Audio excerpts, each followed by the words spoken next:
Welcome to Daily Spiritual Thought, and today's title is Individuality and Diversity.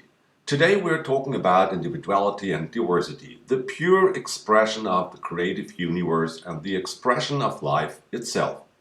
Whenever someone is going to act against individuality and diversity, we should be aware that this is an act against life itself. So it's essential to gaze precisely at it. Have you noticed that the world around us, or matrix, strives to stop this individuality and diversity, the expression of creativity, to make a uniform mass out of it?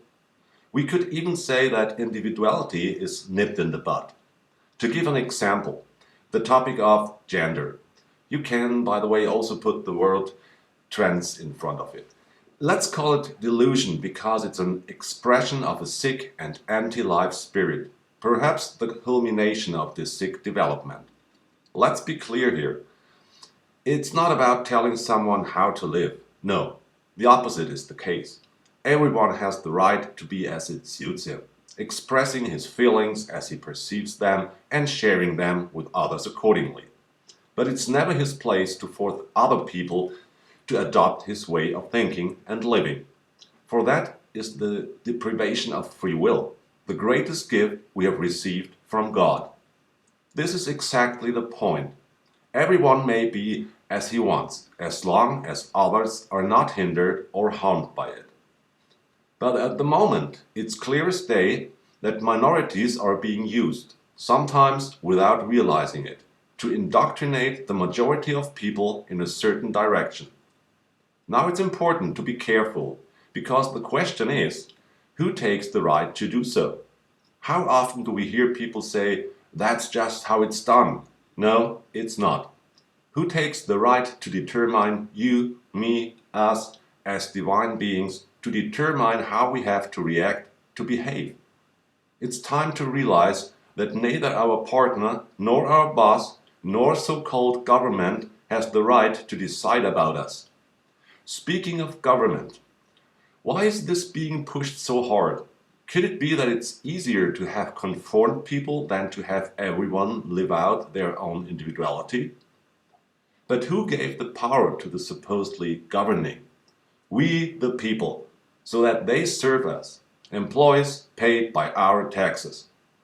They are our employees and not the other way around.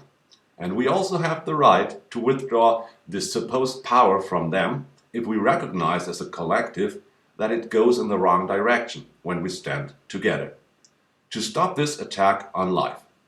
Because this development abolishes individuality more and more. To give a direction and on how everybody should be and has to behave. We recognize it already in childhood.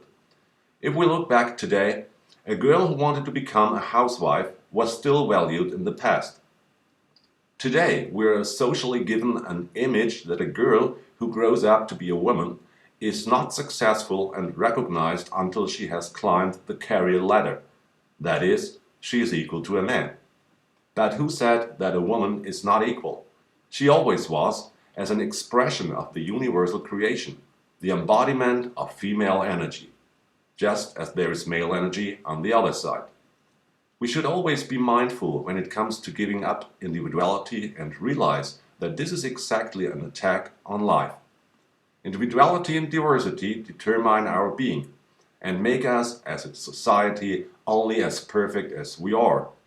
So that you can recognize whether this delusion has already infected you a little, I would like to ask you the following question. Maybe you have an idea of how to live.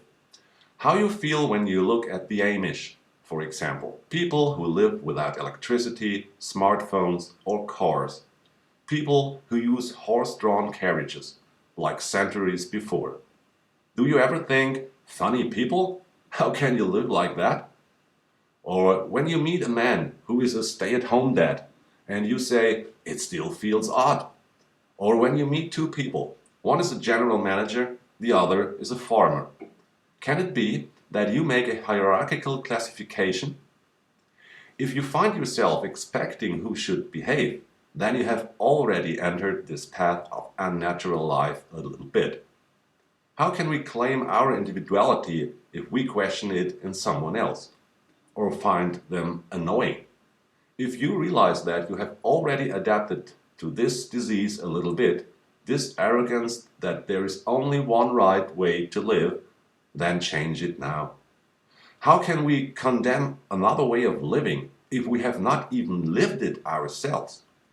Life is unity in diversity, an expression of creation. What matters is which way of life makes the individual happy. You are unique, just like everyone else.